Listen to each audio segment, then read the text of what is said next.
تاریخ پیدایش موسیقی و زنا بار اولین. در روایت ها آمده است که حضرت آدم علیه السلام فرزند داشتند با نام شیث علیه السلام. شیث علیه السلام به پدر خود تحفه از جانب پروردگار بود. شیث علیه السلام به حضرت آدم علیه السلام بعد از وفات حابیل فرزند دیگری ایشان برایشان داده شده بود.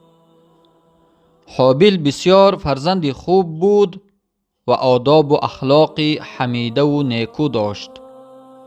این بود که حضرت آدم علیه السلام به حابیل عادت کرده بودند. هنگامی که حابیل این دنیا را ترک کرد، حضرت آدم علیه السلام خیلی روح افتاده و غمگین شدند. خداوند بعد از این به ایشان شیث علیه السلام را هدیه کرد که نه تنها فرزند خوب و نکوکار، اینچنین پیامبر الله بود. تا آن دمی که حضرت آدم علیه السلام زنده بودند، با فرزندان خود از عبادت الله یگانه و وعده های شیطان خبر می دادند و پس از وفات آن حضرت فرزندان حضرت آدم علیه السلام را شیث سروری می کرد.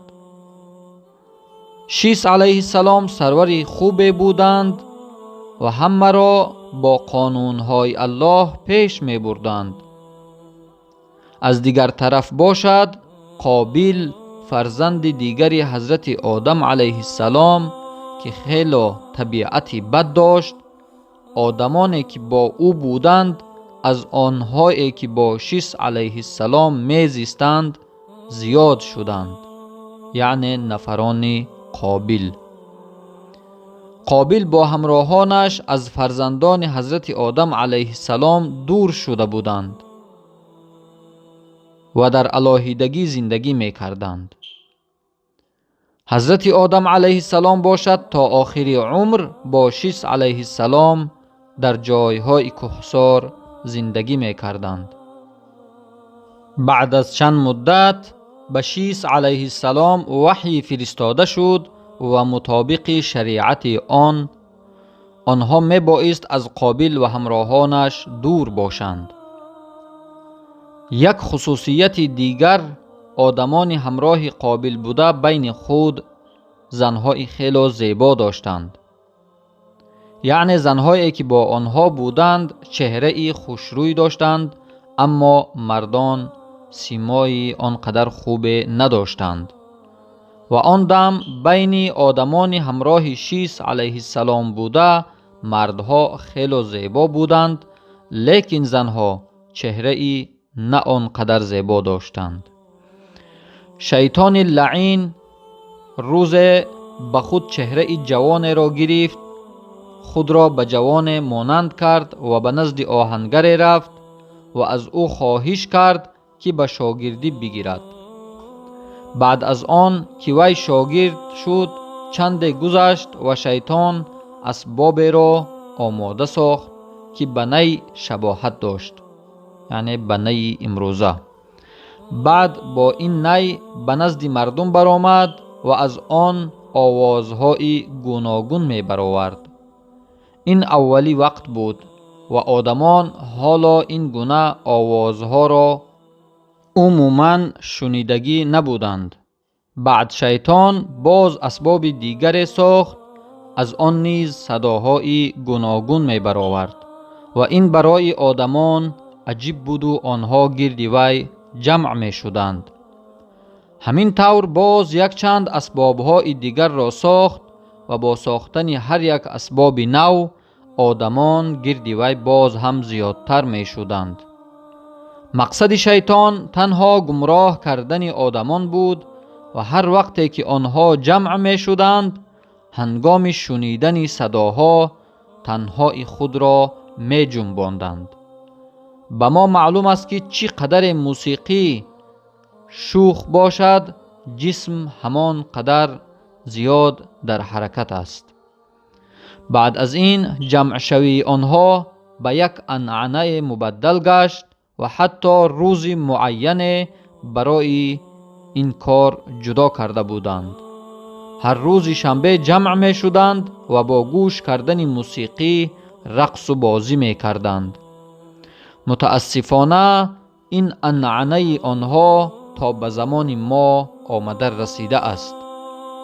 روز شیطان به نزد جوانان قوم شیث علیه السلام آمد تا به دلهای آنها شبهه وارد سازد و کار تا آنجا رسید که جوانان قوم شیث علیه السلام گفتند برای چی به ما واخوری برادرانمان اجازت نیست؟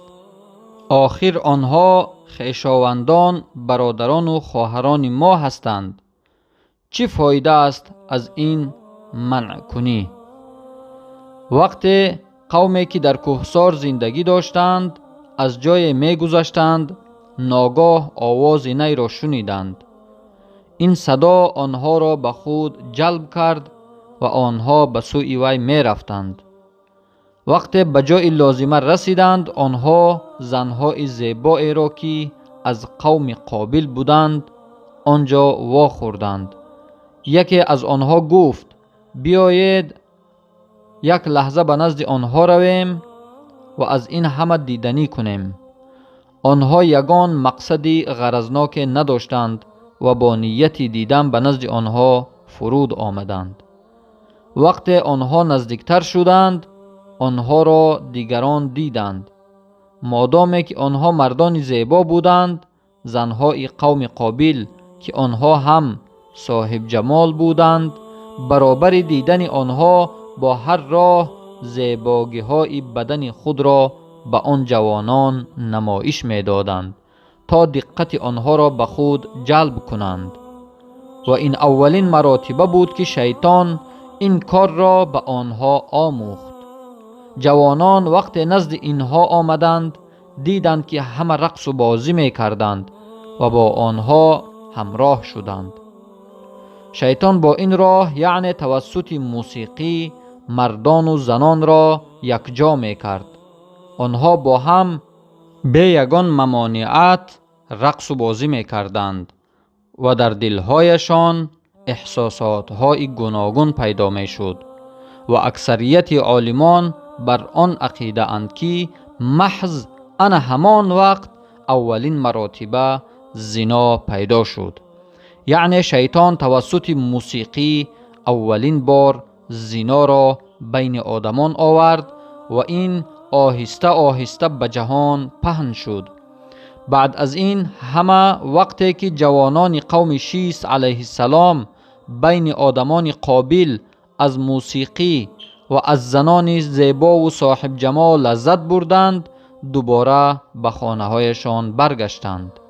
وقتی آنها به خانه آمدند این همه را به جوانان دیگر نقل کردند. دفعه دیگر وقتی آنها به نزد قوم قابل روانه شدند همراه آنها باز مقدار دیگر جوانان آمدند و هر دفعه شماره آنها زیادتر می شد. همین طور اولین گناهی که از طرف گروه آدمان صادر شد یعنی دست جمعانه این زناکاری بود. دیگر گناه ها را هر کدام در علاحدگی انجام می دادند. اهمیت دهید که آن دم آدمان حالا به شرک دست نزده بودند و جز الله خدای دیگری را نمی پرستیدند. اما شیطان آهسته آهسته آنها را به این گناه بزرگ آورد. شیطان خیلی مکار و دانا است. او می دانست که حالا نمی تواند آدمان را به شرک بیاورد، زیرا حالا وقت زیاد نگذشته بود و این کار ناممکن بود. برای همین وی آدمان را به گناهان آورد که آنها را از الله دور ساخت. این یعنی موسیقی و زنا. والسلام علیکم و رحمت الله و برکاته.